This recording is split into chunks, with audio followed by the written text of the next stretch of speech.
Hello students, I am Arun Kumar and welcome to beautiful mind IAS. ये हमारा ethics का open class है and we discuss in this class basic concepts of ethics and PYQ. और जब मैं ethics की classes discuss करना चाहता हूँ तो मेरे दिमाग में एक क्वेश्चन हमेशा आता है कि ऐसी कौन सी चीज़ है जो मैं नया बता रहा हूँ और जो स्टूडेंट्स खुद नहीं लिख सकते, या अलग अलग गाइडेंस लेने की क्यों ज़रूरत पड़ती है। जब एथिक्स के पेपर को थोड़ा अगर समझते होंगे तो आपको पता होगा कि पहले एथिक्स के पेपर नहीं थे, तो इसमें कोशिश होती थी जो पर्सनालिटी इंटरव्यू होता है उसके आधार पर ही लोगों का एथिकल मेकअप का जजमेंट किया जाए। बाद में इंट्रोड्यूस किया गया कि नहीं, एथिक्स का पेपर भी होना चाहिए।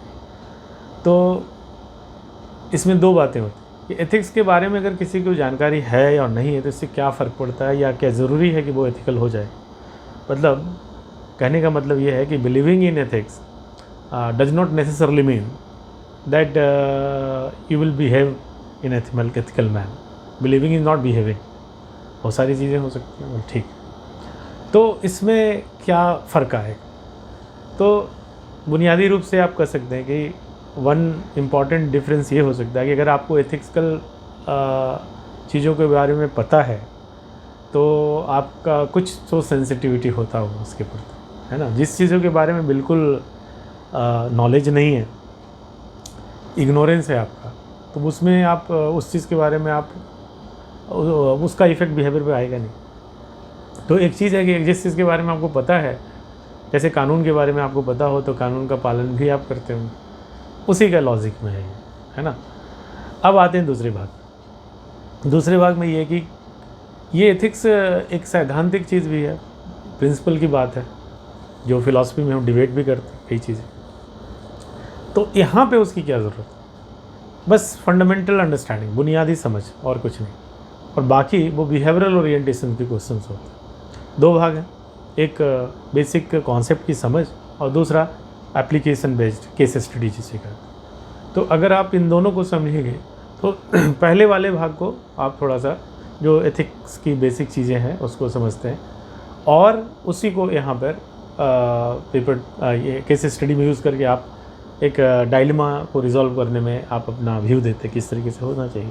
यही है बेसिक चीज़। प्रॉब्लम कहाँ आती है स्टूडेंट्स को पहली बार बहुत से कुछ लोग तो ऐसे होते हैं जिनको बेसिक चीज़ें नहीं होती, उसको क्लासरूम में आप पढ़ाया जा सकता बढ़िया से। लेकिन दूसरा भाग जो है वो केस स्टडी उस तरीके का है ना कि आप नॉलेज है आपके पास, अब आप उसको किस तरीके से उसका यूज़ करके कोई सॉल्यूशन निकालते हो। जैसे कहते हैं ना कि आपको आप किसी व्यक्ति को बुद्धिमान है तो बुद्धि का प्रयोग करके किस तरीके से वो सॉल्यूशन निकालते हैं, यही बात। तो एथिक्स का एक वर्च्यू है, तो उसका यूज़ करके आप किस तरीके से अपने डिसीजन में इनकॉर्पोरेट करते हो। जाहिर सी बात है ये कोई डिक्टेशन की चीज़ नहीं है, लेक्चर की चीज़ नहीं है, ये सेंस और सेंसिटिविटी की चीज़ है ना। जब आप बात करते हैं किसी चीज़ तो अब इतना इंट्रोडक्शन काफ़ी है आई थिंक। अब हम लोग चलते हैं आगे कि हम धीरे धीरे इस पूरे सीरीज़ में आपको हम अपने बेसिक कॉन्सेप्ट के बारे में भी बताएंगे और प्रीवियस ईयर क्वेश्चंस को भी लेकर चलेंगे साथ में, और कोशिश ये होगी कि दोनों को कनेक्ट करके रखें, है ना। तो अगर आप प्रीवियस ईयर के क्वेश्चंस लेते हैं और जो बेसिक कॉन्सेप्ट से जुड़ा हुआ है, और इसी के आधार पर मैं आपको आज बताऊंगा कि इसका क्या आंसर होना चाहिए। देखिए, इंटीग्रिटी इज़ अ वैल्यू, ये क्वेश्चन आया हुआ है, that empowers human being, justify with suitable examples. कितना आसान है, 21 में आया है 10 नंबर के क्वेश्चन। इंटीग्रिटी एक वैल्यू है। अब आप समझेंगे इंटीग्रिटी क्या होता है, इसका मतलब आपको पता होना चाहिए। ये डेफिनेशन नहीं, मतलब इंटीग्रिटी शब्द का प्रयोग कहाँ यूज़ करते हैं? ऑनेस्टी के कंटेक्स्ट में सब। जैसे मैं आपको एक एग्जांपल के थ्रू भी आप बता सकते हैं। इंटीग्रिटी एक ऐसा चीज़ ऑनेस्टी को बताता है कि जो that when person is well integrated in the sense that what he is privately and what is publicly, there is great integrity. जिसके अंदर ट्रांसपेरेंसी ज़्यादा है, जो प्राइवेटली जो करता है पब्लिकली लगभग वही वैसा ही मेंटेन करता है, उनका डुअल फेस नहीं है ज़्यादा, उसको क्या कहेंगे, यानी कि वो उस व्यक्ति ज़्यादा ऑनेस्ट है, क्लियर है। ऑनेस्टी को कई तरीके से आप देखते हैं। देखने का मतलब कि ऑनेस्टी का मतलब ब्राइब नहीं लेना, ऐसा नहीं है। इंटीग्रिटी एक ज़्यादा इंक्लूसिव टर्म है कि व्हाट यू से एंड व्हाट यू सो। आप गौर करना, मैं जो बोल रहा हूँ कि व्हाट यू से, आप अपने मुंह से जो बोल रहे हो, and what you saw in behaviour, are they same, are they almost same, I can say. बहुत हद तक अगर आप लोगों को इस बात पे सजाएं तो कई ऐसे लोग मिलेंगे जो बिल्कुल अलग होते हैं, जो कहते हैं और करते बहुत अंतर होता है। सुविधा अनुसार वो अपना बिहेवियर बदल लेते। लाभ लोभ है, प्रॉफिट लॉस का कॉन्सेप्ट कर लेते। ऐसे लोगों को आप ऑनेस्ट कैसे कहें? बेहतर टर्म होता है इंटीग्रिटी। इनके अंदर इंटीग्रिटी की कमी है। और वैसे लोग कुछ होते हैं मैन ऑफ प्रिंसिपल टाइप, जो बोला है उसी को पालन किया है। तो एक छोर पर वैसे लोग भी मिलेंगे जो गांधी जी टाइप होते हैं, बहुत ज़्यादा एब्सोल्यूट टाइप, और कुछ रिलेटिवली ज़्यादा अच्छे और कम होते हैं। तो इंटीग्रिटी एक वैल्यू कैसे? वैल्यू का मतलब क्या होता है कि इंटीग्रिटी क्यों रखना चाहिए? अब आप देखिए, क्वेश्चन मैं आपसे पूछता हूँ कि इंटीग्रिटी, ये जो मैं शब्द बोल रहा हूँ, उसका क्यों रखना चाहिए? तो जैसे ही आप कहते हैं कि रखना चाहिए क्योंकि बहुत ज़रूरी है, एक सोशल वैल्यूज़ है ये। तो वैल्यूज़ का मतलब है कि कल जो सोशियो कल्चरल आइडियल्स, समाज में जो चीज़ें वो आइडियल है। Values are ideals. तो ये एक आइडियल है जो हमारे जीवन को दिशा देता है। तो इसको अगर आप फिलोसफर के नज़रिए से देखें, सोशियोलॉजिस्ट के नज़रिए से देखें, या अपने नॉर्मल आप जो हमारे कहते हैं ना जीवन में वैल्यूज़ नहीं है, मूल्य नहीं है जिनके, तो उनका क्या मतलब है? वैल्यूज़ पे बहुत स्टडी भी हुई है, लेकिन साइंटिफिक स्टडी की बात यहाँ नहीं हो रही। बात हो रही है कि दो तरीके से जीवन जीते हैं लोग, एक इंस्टिंक्ट और एक वैल्यूज़ ड्रिवन। इंस्टिंक्ट ये होता है कि जो जिनके अंदर इंस्टिंक्ट होता है वो अपना इंस्टिंक्ट को फॉलो करते हैं, जहाँ जो मन में किया इमोशंस को फॉलो करते हैं, है ना। और दूसरा है जो सिद्धांत है, वैल्यूज़ है, जैसे कहते हैं ना कि क्या होना चाहिए। तो वैल्यूज़ हमेशा इंस्टिंक्ट को कंट्रोल करने की दिशा में रहेगा। जैसे हमारा इंस्टिंक्ट होता है कि हम चीज़ों को ले लें, मेहनत ना करें, झूठ सच बोल के अपना काम, जो सही सुविधा होता है उससे बोल लें। सिद्धांत क्या कहता है? सिद्धांत कहता है कि नहीं, सुविधा से मत बोलिए, जो सही है वो बोलिए। तो इंटीग्रिटी को हम एक वैल्यू ना समझें, आप समझें इंटीग्रिटी को एक वैल्यू समझें या नहीं, कि इंटीग्रिटी क्यों होना चाहिए। आप, मेरा मन कर रहा है कि बस सामने वाला जिससे खुश हो रहा है उसी को बोल देते हैं। तो अगर आप इंटीग्रिटी को आत्मसात नहीं करते वैल्यूज़ के रूप में, तो आप इंटीग्रिटी क्यों शो करेंगे? जानवरों में सबसे बड़ी व्यवस्था क्या है कि वो, उनका स्वभाव ही होता है वो इंस्टिंक्ट पे काम करता है। और ह्यूमन बीइंग जो है उसके अंदर इंस्टिंक्ट भी है और वैल्यूज़ भी है। तो इंटीग्रिटी कोई इंस्टिंक्ट नहीं है कि अपने आप ऑनेस्टी जैसा। स्वभाव से हम एनिमल ही होते, स्वभाव से हम ग्रीडी ही होते। अब अगर आप फिलोसफर को देखना शुरू करें तो इसके लाइन लग जाएगी कि जैसे आपको मैं इथोलॉजी का एग्जांपल देता हूँ। निकोलस स्टिनवर्जेन और बहुत सारे ऐसे लोग हैं, जैसे आपको मैं नाम याद करने की कोशिश कर रहा हूँ कि कौन सा सूटेबल। हाँ, आप एक नाम याद कर सकते हो, सोशियोबायोलॉजी कहते हैं इसे, उसमें विल्सन नाम है। उसने एक बुक लिखा कि भाई हम जो शो करते हैं अच्छा बिहेवियर ना, उसके पीछे भी एक जेनेटिक कारण होता है, इंस्टिंक्ट होता है हमारा। तो इंस्टिंक्ट भी, अच्छे बिहेवियर का भी कुछ इंस्टिंक्ट होता है। उसने कहा जैसे हम सैक्रिफाइस करते हैं तो अपने बच्चों को किस लिए बचाना चाहते हैं, ये हमारा इंस्टिंक्ट होता है कि हम अपने जीन को प्रोटेक्ट करें जिससे कि वो सर्वाइव करता रहे। बच्चे हमारे जीन हैं, हमारी कंटिन्यूटी है। इंसान अमर नहीं हुआ, लेकिन अमर होने का ये रास्ता क्या है, अरे अपने को रिप्रोड्यूस कर लेता, तो ये कंटिन्यूटी बनती है।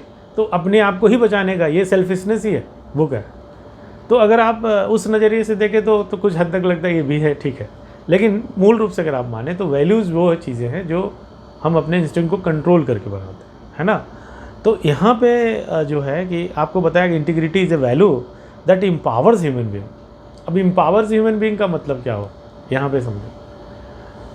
एम्पावर्स ह्यूमन बीइंग को मतलब जैसे आप जो इंस्टिंक्ट है ना, इंस्टिंक्ट में कंसिस्टेंसी नहीं आएगी। लेकिन वैल्यूज़ में कंसिस्टेंसी है। इंस्टिंक्ट क्या है, कब जो सुविधा होगा वो कर लिया, जब भी अच्छा लगा तो कर लिया, कभी नहीं किया तो नहीं किया, तो आपको कंसिस्टेंसी नहीं होगी।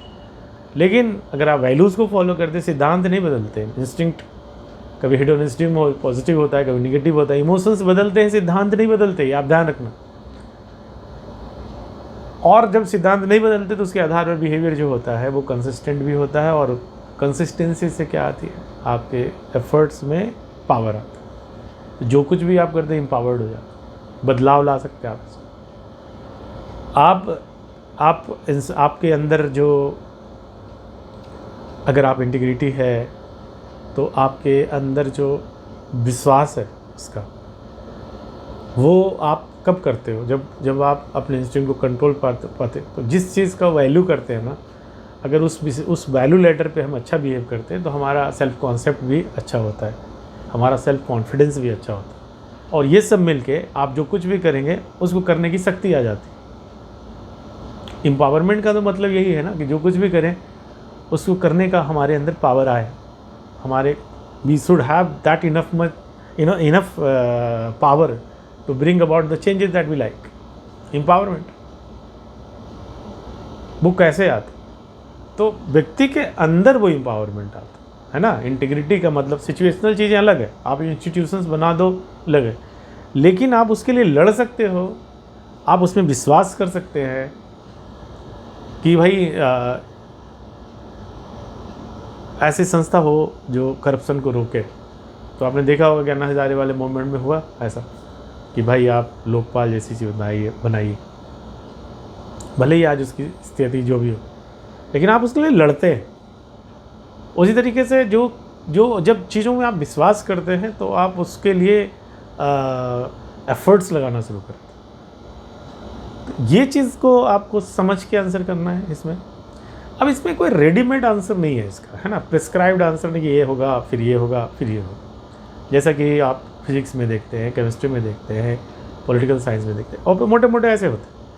आपको इस लाइन को लेकर बताना है कि इंटीग्रिटी का मतलब क्या है, वैल्यूज़ का मतलब क्या है, एम्पावरमेंट क्या है, ऐसे तोड़ दिया। लेकिन फिर भी कहानी हो सकता है ना बता पाए आप कि क्या तीनों में रिलेशन है। तो मैंने जितने एग्जाम्पल दिए आप उसको आपको रिपीट करने की ज़रूरत नहीं है, लेकिन समझने की ज़रूरत है कि कैसे मैंने कहा कि वैल्यूज़ का मतलब क्या होता है। जब आप उसको समझते हैं ना तब आप ज़्यादा आंसर कर पाते। तो जब भी आप किसी यूपीएससी के नए क्वेश्चंस में जाइए तो आपको हमेशा ये ध्यान रखें कि क्वेश्चंस का जो स्पिरिट है, आत्मा है, वो क्या है, क्या पूछा जा रहा है। और शब्द मिलाने की जगह, वो टर्म को डिफाइन करने की जगह उसका मतलब स्पष्ट हो, और ख़ास करके उसका जो कनोटेशन है वो क्लियर हो, ना कि वो उसका लिटरल मीनिंग, जो मतलब क्या है, शब्द का मतलब है, एक होता है ना कि शब्दार्थ एक भावार्थ, तो उसका जो भाव के साथ जो अर्थ है वो पर उस पर आप फोकस करें और फिर आप उसको बता पाएंगे। एक शब्द का विवेचना जो डिस्कशन करेंगे आप, उसमें हो सकता है कि वो चीज़ें नहीं हो, जो आत्मा ही नहीं आएगी उसकी। आत्मा मतलब भूत प्रेत वाली आत्मा नहीं, मतलब जो उसका मतलब है, जो कहते हैं ना कि एक शब्द अर्थ होता है, उसका भाव के साथ जो अर्थ होता है, कनोटेशन, वो उसकी बात कर रहा हूँ। तो ऐसे क्वेश्चंस को लेकर अगर आप समझे तो आपका कॉन्सेप्ट क्या क्लियर होता है। बेसिक जो हमारा सिलेबस में है, basic fundamental values of civil services, जिसमें इंटीग्रिटी है, देखिए उसी से आया था। तो इंटीग्रिटी के बारे में ऐसे क्वेश्चन करने से ज़्यादा आप समझेंगे, रेदर देन इंटीग्रिटी ये होता है, इंटीग्रिटी वो होता है। आप भले ही पढ़ लें लेकिन उसको आंसर में लिखते समय आपको समझ नहीं आएगा। बेहतर है आप बॉटम अप चले, यानी कि क्वेश्चंस बनाते हुए सीखें अपने कॉन्सेप्ट।